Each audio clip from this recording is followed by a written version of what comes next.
Hey beautiful babes, so for today's tutorial I'm going to be showing you how to spray paint my purple burst. So many of you liked my Bad Witch Vibes tumbler that I made, so I wanted to show you how I spray paint it, and then we'll use this later to go ahead and also do our glitter tutorial on how we do an opal burst. So I'm super excited. Let me get on my respirator and we'll hop to it.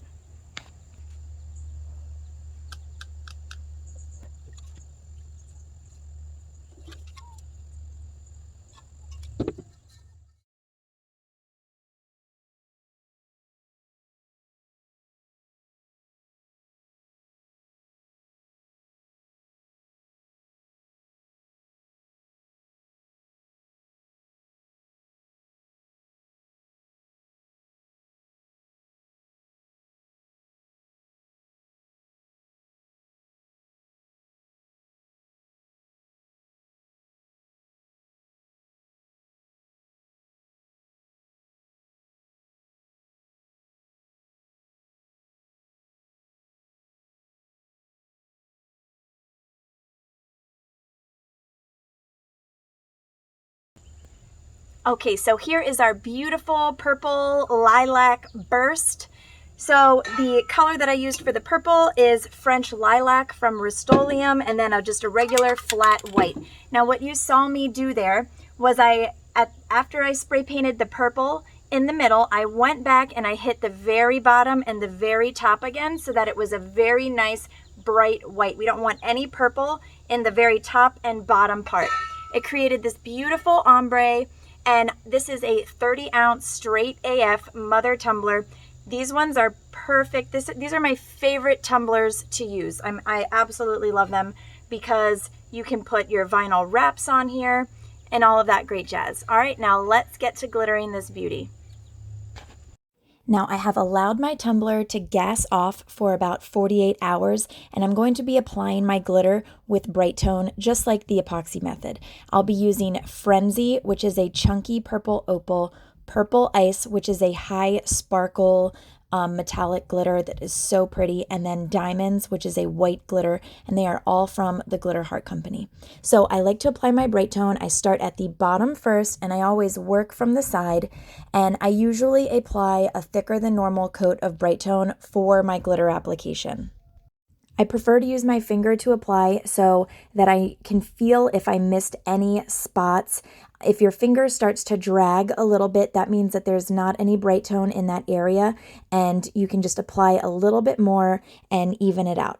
You don't want to touch the tumbler too much because you don't want to leave any streaking, and you really want to let the product work itself out. Brite tone is self-leveling, so you shouldn't be getting too many streaks if you're using enough product to self-level.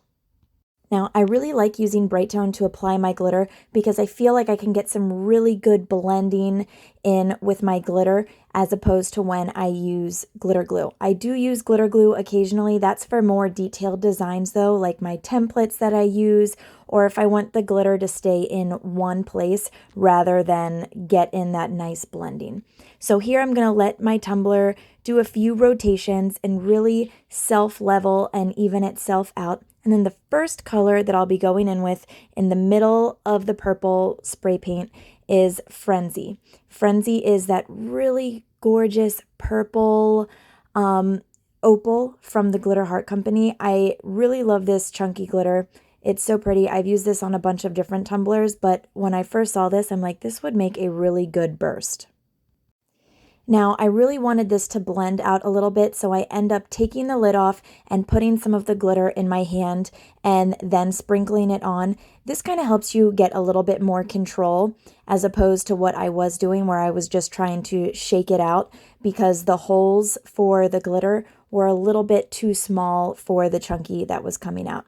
So we're going to focus on getting this opal really in the middle, and then from the middle, we're going to sparingly put it out so that it is going to blend and look really, really, really pretty.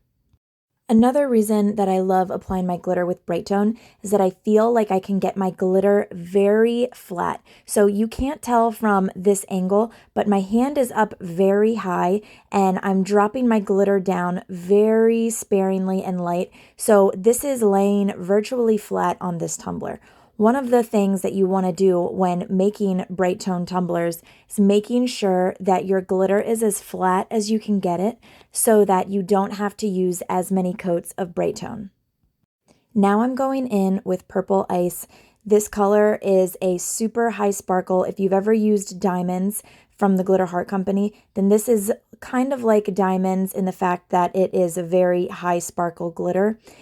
This is a very light pastel purple, and you can see that I'm very lightly shaking this out to get that blending from the middle opal to that white area. This is our transition glitter from the white to the opal. So I'm using it very sparingly. I'm barely shaking it out. You never want to just dump your glitter on the tumbler because you'll just end up using too much. You definitely want full coverage. So it's just go slow, gently shake it out, and then eventually you'll get full coverage. You just don't want to completely overdo it. So after Purple Ice, I'm going in with diamonds, and I'm going to really make sure that I'm getting nice coverage at the top and the bottom. And then I'll end up taking this off of the turner and holding my tumbler at an angle so that we can get that really pretty ombre look. The bottom of the tumbler is usually the last place that I glitter, so by the time I get to the bottom, there could be a dry spot or two along the bottom. So what I like to do is take my tumbler off the turner and just take my finger and make sure that I rub that Brite Tone around at the bottom to make sure that any spots that could have been dry are now covered with Brite Tone. So really get that glitter nice and covered. And now here is where we're going to hold the tumbler at an angle and ombre that pretty white diamonds glitter down into the purple area. Make sure you do the other side too. And applying it with Brite Tone really helps you get that nice blending. You see what's happening here? It just looks so pretty. I promise you, this is going to be so beautiful. Now, after we're done with the white, I'll go back in with the purple and I'll start kind of in the middle-ish area there and ombre it down into the white that you'll see right here. And remember, the reason why I'm going slow and not just dumping the glitter on there is because we want that blending. If I had dumped the glitter on top of the tumbler, then the Brite Tone would have just soaked it up really fast and it wouldn't have given me the opportunity to blend those colors into each other. So just going slow, layering your glitters on top of each other is really going to help you get the look that we're trying to go for. When you just dump it on, that's how you get those lines and there's no gradual, there's no gradient in the glitters. It just looks a little bit, I guess the word would be sloppy. But here we're blending, blending, blending. And so see the middle of my glitter, we have that pretty opal chunky. I'm going to go in with a different opal now because that glitter is still a little bit wet there with the Brite Tone because I didn't put too much on there. So now I'm able to go in with another opal on top of that to really give this some beautiful depth and dimension. That color that I just used was called Cloud 9. And then because our Brite Tone is still wet, you can go in with your finger and just gently tap flat any glitters that are sticking up. So by the time this dries, all of my glitter is going to be virtually flat. Now, remember the dry time for Brite Tone is a minimum of 4 hours in between coats. But because I used a thicker than normal layer, I'm going to let this dry overnight before we start going in with our glitter glue or our coats of Brite Tone. I could go right in with Brite Tone instead of sealing, but I think I'm going to end up sealing this tumbler. So there's what my original Bad Witch Vibes tumbler looked like for this tutorial. I just wanted to show it to you so you could see what we are going for. But make sure to save that pretty glitter mix because you can easily use that for a peekaboo. I mean, it was just such a pretty mix. So since we let that dry overnight, and I want to teach you all of the techniques about how to use as few bright tone layers as possible. I'm actually going to seal this baby with glitter glue. Glitter glue really allows you to cut down on your bright tone layers because it fills in all of those nooks and crannies, like those mountainous peaks with the glitter that the bright tone would take a few extra coats to absorb into. So what I like to do, I dry brush my tumbler really well to get off any of that excess excess glitter that may be on there. So that goes off the tumbler, and then I'm going to start using the glitter glue to seal. I like to start at the bottom. I like to use the dollar store Wet n Wild blush brushes because they just offer really great streak-free coverage. I like to get my brush nice and damp, and then I'm going to start at the bottom and then work into the white areas and then go into the purple because I don't want to drag any of the purple into the white. Even though I feel like I did a really good job with my dry brushing, this will just make sure that we're not going to drag any of the purple into the white because we want to keep those white areas nice and crispy clean. So after I get the glitter glue on the white areas, I'll go into the purple. And then once I start doing the purple area, I'm not too concerned that the purple is going to drag into the white. So I'll just you'll see what I do here. I just go at it. Make sure that you're not getting too many streaks with your glitter glue.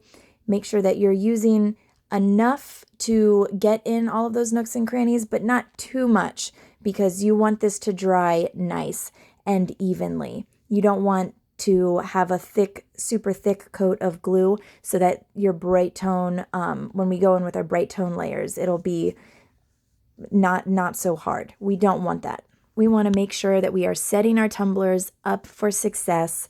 And I'm trying to teach you all of the ways that I know best to do that because I know starting with tumblers, if you're completely brand new or transitioning from epoxy, can be quite difficult. So the dry time for the glitter glue is 2 hours in between coats. So after I let this dry for 2 hours, I'll go in with another coat of glitter glue. And I like to let my tumblers dry on top of the dollar store paper towel holders with an empty vinyl paper towel rod. That's like a little tip and trick if you haven't done that. If you need some really inexpensive holders for your tumblers, those work so well. I have about 12 of them, and I'll just sit them out in a row if I need to get a bulk amount of tumblers done at once. So now it's been 2 hours, and now that first coat of glue is on there, I'm not worried about my glitter migrating anywhere, so we can just go right in, and the second coat definitely takes a lot faster to apply than the first coat.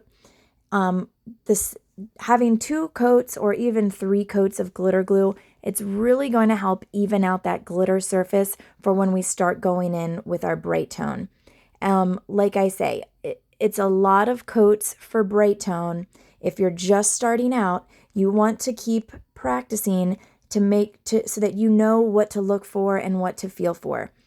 So after this dries for 2 hours, then we can go in with our very first coat of bright tone. And remember, the dry time for our coats of bright tone is 4 hours. And for glitter glue, it is 2 hours.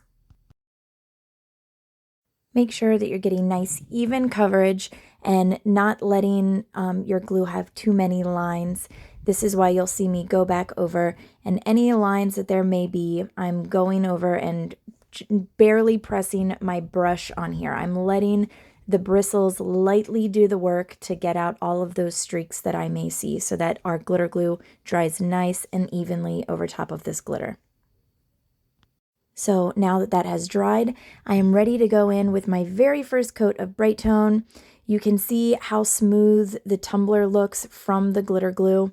If your tumbler ever looks a little funny, that is like as far as like it's not shiny yet or you feel like your glitter looks lumpy, trust the process. Believe me, trust the process. There's going to be that in-between stage where you're kind of questioning, why does my tumbler look like this? Or my glitter is dull, the shine's not there.